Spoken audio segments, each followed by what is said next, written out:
정치권에서 탈원전 찬반 논란이 거센 가운데 문재인 대통령이 탈원전 정책을 중단하지 않겠다는 뜻을 분명히 밝혔습니다. 영일만대교 건설이 다시 논의되는 가운데 정부의 예비타당성 조사 면제 사업에 포함시키기 위해 지역 정치권이 목소리를 높이고 있습니다. 정부가 오는 3월 원전해체기술연구소 입지를 결정할 예정인데 경주와 울산, 부산시가 치열한 유치 경쟁을 벌이고 있습니다. 여러분 안녕하십니까? 울산, 포항, 영덕 고속도로를 연결할 영일만대교 건설이 다시 논의되고 있습니다. 정부가 지역 균형 발전을 위해 예비 타당성 조사 면제 사업에 포함시킬지가 관심인데 지역 정치권에서는 여야 할 것 없이 이구동성으로 면제를 요구하고 있습니다. 김기영 기자가 취재했습니다. 서해안 고속도로와 남해 고속도로에 이어 부산, 울산을 거쳐 포항까지 올라온 국토를 U자형으로 연결할 고속도로가 포항에서 끊겨 있습니다. 영일만을 횡단할 교량이 없기 때문인데 인구가 많은 수도권과 달리 경제성을 알아보는 예비 타당성 조사에서 번번이 탈락한 겁니다. 이러던 지난해 11월 대통령 직속 국가균형발전위원회가 광역지자체별로 예비 타당성 조사 면제 사업을 신청받았는데 경북은 1순위로 동해안 고속도로를 신청해 사실상 물 건너갔던 영일만대교 건설이 신락 같은 희망을 잡게 됐습니다. 예타 면제에 포함시키기 위해 가장 먼저 나선 허대만 전 행정안전부 정책보좌관.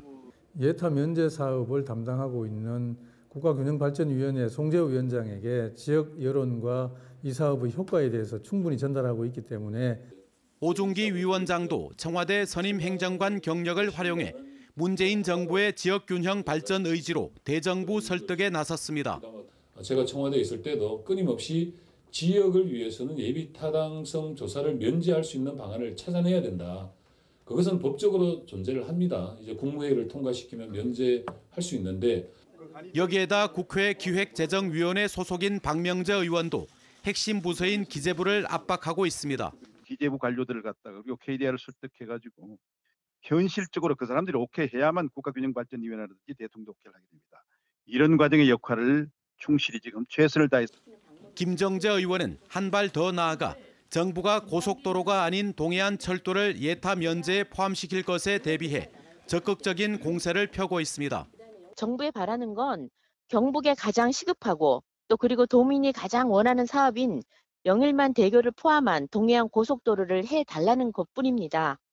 영일만대교 건설은 10년째 들어온 학수고대 사업이 돼버렸습니다. 이 정부에서 동해안 발전의 새로운 축이 될 고속도로 건설이 과연 현실화될지 이달 말이나 2월 초 확정됩니다. MBC 뉴스 김기영입니다. 더불어민주당 송영길 의원이 원전의 필요성을 주장해 논란이 됐는데 문재인 대통령이 탈원전 정책을 중단하지 않겠다는 뜻을 분명히 표명했습니다. 문재인 대통령은 어제 청와대에서 열린 기업인과의 대화에서 신한울 원전 3, 4호기 건설 백지화로 어려움이 있다는 얘기에 대해 에너지 정책 전환의 흐름이 중단되지는 않을 것이라고 밝혀 탈원전 정책 기조를 계속 유지하겠다는 뜻을 분명히 했습니다. 대신 원전 분야 기술력과 국제 경쟁력이 떨어지지 않도록 지원을 계속하고 기자재와 부품업체의 어려움에 귀 기울이겠다고 약속했습니다. 한편 김의겸 청와대 대변인도 최근 정부의 탈원전 정책은 기존 입장에 변화가 없다고 밝힌 바 있습니다. 자유한국당이 신한울 원전 3, 4호기 건설 재개를 위해 바른미래당과 야권 공조에 나서기로 했습니다. 나경원 원내대표는 오늘 국회 간담회에서 신한울 3, 4호기 매몰 비용이 최대 6천억 원으로 추산되고 탈원전 정책도 졸속 진행되고 있다며 바른미래당과 함께 국민 공론화에 나서겠다고 밝혔습니다. 또 에너지 정책 전환 시 국민투표에 붙이도록 에너지법을 개정하기 위해 노력하고 국회 차원의 신한울 3, 4호기 공사 재개 촉구 결의안을 적극 검토하겠다고 밝혔습니다. 고리원전 연구 정지에 이어 월성원전 조기 폐쇄가 결정된 가운데 원전 해체 작업도 본격화될 예정입니다. 정부는 오는 3월 원전 해체 기술연구소 입지를 결정할 예정인데 경주와 울산, 부산시가 유치전에 나섰습니다. 임재국 기자가 보도합니다. 지난 2017년 6월 고리원전 1호기 연구 정지에 이어 경주 월성원전 1호기도 지난해 1월 조기 폐쇄가 결정됐습니다. 이에 따라 정부는 지난해 원전 해체 관련 용역과 타당성 조사를 마쳤고 오는 3월쯤 원전 해체 연구소 부지를 선정합니다. 원전 해체 연구소는 노후 원전을 해체하는 기술을 확보하고 관련 전문 인력도 양성할 예정으로 오는 2022년 완공됩니다. 원전 해체 연구소 유치에 나서고 있는 지자체는 경주시를 비롯해 부산 기장과 울산 울주군 등 모두 3곳입니다. 부산은 국내 첫 해체 대상인 고리원전 1호기 소재 질환점을 부각시키고 울산은 원전 해체 산업 인프라 구축에 적지라고 내세우고 있습니다. 반면 경주시는 6기의 원전과 함께 중저준위 방패장 등 원전 관련 기관이 밀집해 업무 효율성이 높습니다. 또 경주의 원전 인력 양성원도 오는 4월 개원할 예정으로 원전 해체 연구에 유리하다는 점을 강점으로 부각시키고 있습니다. 원전 설계에서부터 건설, 운영, 해체, 폐기물 처리까지 유기적으로 이룰 수 있어 타 지역보다도 우리 경주시가 유리할 것으로 판단됩니다. 학계에선 경주에 원전 해체 연구소 유치와 함께 상용화할 수 있는 첨단 기술 이전 등을 통해 다른 원전의 해체에도 활용해야 한다는 의견을 제시했습니다. 기술적으로, 경제적으로 안정화 확실한 것은 해외 유수, 그 기술을 이미 확보해서 이미 해체를 다양하게 경험한 확보한 회사로 하고 같이 계약을 맺어서 공동으로 하든 기술 도입을 하든. 국내 원전 해체 산업 규모는 9조 원에 이를 것으로 추정됩니다. 원전 폐쇄에 따른 경기 침체를 우려하는 지자체마다 원전 해체 연구소 유치에 사활을 걸고 있습니다. MBC 뉴스 임재욱입니다.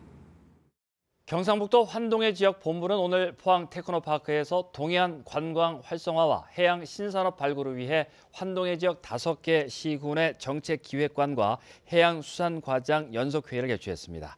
이번 회의에서는 2020년 경북해항 100주년 새로운 동해안 100년 준비와 관련한 사업 구상과 추진 방향에 대해 설명하고 해양 레저 관광 활성화를 통한 일자리 창출 방안을 모색했습니다. 더불어민주당 경주시 지역위원회는 오늘 논평을 내고 올해 첫 경주시 인사가 낙하산 측근 보훈 인사라며 선정 기준과 임명 이유를 밝히라고 촉구했습니다. 특히 경주시 출연 기관장과 계약직 공무원, 관련 단체 임원 9명이 업무와 관계없는 사람들로 채워졌고 이 중 7명은 지난 6.13 지방선거 당시 준하경 시장 선거 캠프 출신이고 나머지 2명은 김석기 국회의원 측근이라고 주장했습니다. 동물권 단체가 무분별한 안락사 논란에 휩싸인 가운데 포항에서는 불법 개농장에서 유기견 70여 마리가 긴급 구조됐습니다. 유기견에게 썩은 사료를 먹이고 불법 도살까지 버젓이 자행돼 그야말로 개들에게 이곳은 지옥과 같은 곳이었습니다. 박상원 기자가 보도합니다. 포항의 한 개농장. 여기저기 불법 건축물과 목줄 없이 방치된 개들이 눈에 띕니다. 드럼통 안에는 썩은 사료가 가득하고 한켠에서는 개 사체가 발견됩니다. 낯선 사람을 보고 경계하거나 두려워하는 개들의 모습에서 동물 학대도 의심되고 있습니다. 이 부분에 저기 유기견들이 많이 돌아다녀서 이제 그 아이들 집을 찾아주려고 하다가 이 절망적인 상태의 아이들을 보게 되었는데요. 초등학교 인근에 위치한 이 개 농장은 지난 25년간 국유지를 무단 점검해 수십여 마리의 개들을 방치하고 도살을 통해 하천을 오염시킨 혐의 등을 받고 있습니다. 쉽게 말해갖고 지옥, 개지옥처럼 이렇게 잔인한 곳은 처음 봤습니다. 분류도 하나도 안 돼 있고 목줄도 절반 이상 목줄이 안 돼 있어가지고 자체 교배가 이루어지고 갓 태어난 새끼들이 태어난 지 3일, 일주일도 안 된 애들이 10마리 넘게 있었는데 그중에 절반 이상이 죽은 채 사체로 이제 발견되고. SNS를 통해 심각한 상황이 전해지면서 개인 구조 활동가들이 모여 구조를 시작했고 지자체의 도움으로 유기견들을 보호센터로 옮길 수 있게 됐습니다. 개인 활동가들이 사비로 활동을 하고 있지만 이제 규정대로 법규대로 우리가 지자체 요청할 부분을 정확하게 요청을 했고 그 부분이 또 쉽게 또 받아져가지고 이제 있는 아이들 수많은 아이들이 좀 많은 아이들이 이제 지자체 도움으로 다시 생명을 이제 얻을 수 있는 기회가 지금 생겼습니다. 포항시 동물보호센터로 옮겨진 유기견들은 보호와 치료를 받고 새로운 주인의 입양을 기다리게 됩니다. 포항시는 개 사육 농장주에 대해 동물학대 여부를 조사하고 불법 건축물에 대해 행정조치를 취할 계획입니다. MBC 뉴스 박상환입니다. 경주시는 오늘 대한민국 축구종합센터 범시민 유치위원회 출범식을 갖고 본격적인 활동에 들어갔습니다. 유치위원회는 준하경 경주시장과 정재훈 한수원 사장을 공동위원장으로 축구종합센터 후보지 당위성 홍보에 적극 나서기로 했습니다. 대한축구협회는 축구종합센터 조성을 위한 우선 협상 대상 지자체를 오는 3월 말까지 선정하고 2024년까지 건립할 예정입니다. 최근 정치권의 신한울 3, 4호기 건설 재개 발언에 대해 시민단체들이 잇따라 비판 성명을 냈습니다. 에너지정의행동은 지난 대선 당시 바른미래당과 민주평화당, 자유한국당의 홍준표 후보 모두 핵발전소 건설은 지양돼야 한다고 밝혔지만 지금은 모두 입장을 바꿨고 심지어 여당 중진의원까지 핵산업계의 주장을 그대로 대변하고 있다고 비판했습니다. 환경운동연합도 비판 성명을 내고 울진 지역은 현재 건설 중인 원전까지 모두 8기가 들어선 상태로 이미 세계 최대 원전 밀집 지역이라며 더 이상의 원전 건설은 위험하다고 지적했습니다. 오늘 밤부터 추위가 차차 풀리면서 내일은 평년 기온을 회복하겠습니다. 대기의 질은 무난하겠고 찬바람에 대기는 다시 메마르겠습니다. 안수진 기상캐스터입니다. 밤부터 따뜻한 서풍이 유입되면서 추위의 지속 시간은 길지 않았습니다. 다만 바람의 세기는 여전히 강한데요. 내일 평년 기온을 되찾겠지만 찬바람의 체감 온도는 낮겠습니다. 미세먼지 농도는 좋음에서 보통 수준을 유지하겠습니다. 대기는 점차 건조해지고 있는데요. 메마른 대기에 바람까지 강하게 불면서 작은 불씨에도 쉽게 불이 옮겨붙을 수 있습니다. 각종 화재 예방에 주의가 필요하겠습니다. 동해 먼바다에 내려진 풍랑주의보는 내일도 이어지겠습니다. 자세한 내일 날씨 알아보겠습니다. 내일 대체로 맑겠습니다. 아침 기온 0도에서 영하 3도, 낮 기온은 6도에서 7도입니다. 울릉도와 독도는 오후가 되면서 구름 많아지겠습니다. 아침 기온 울릉도 1도, 독도 4도, 낮이 되면 울릉도 5도, 독도 6도입니다. 동해상은 대체로 구름 조금 지나는 가운데 바다의 물결은 동해 중부해상에서 최고 4m, 동해 남부해상에서 최고 3.5m까지 일겠습니다. 주말에는 평년과 비슷하거나 조금 높은 기온 분포를 보이겠고요. 미세먼지 농도는 높아질 가능성이 있습니다. 날씨였습니다. 도박으로 정직 징계를 받고 있던 경찰관이 또 도박을 하다 경찰에 적발됐습니다. 울릉경찰서는 지난달 29일 한 주택에서 판돈 1,600여만 원을 걸고 속칭 바둑이 도박을 한 혐의로 A경위 등 8명을 조사 중입니다. A경위는 지난해 10월에도 도박을 하다 적발돼 정직 2개월의 징계를 받은 상태입니다. 포항 남부경찰서는 중고물품 거래 인터넷 사이트에 휴대전화와 노트북 등을 싸게 판다는 글을 올려 수천만 원을 가로챈 혐의로 36살 A씨를 구속했습니다. 경찰에 따르면 A씨는 지난해 8월부터 최근까지 이런 수법으로 약 3천만 원을 송금받은 뒤 물건을 보내지 않은 혐의입니다. 희망 2019 나눔 캠페인에 이웃 돕기 성금을 보내주신 분들입니다.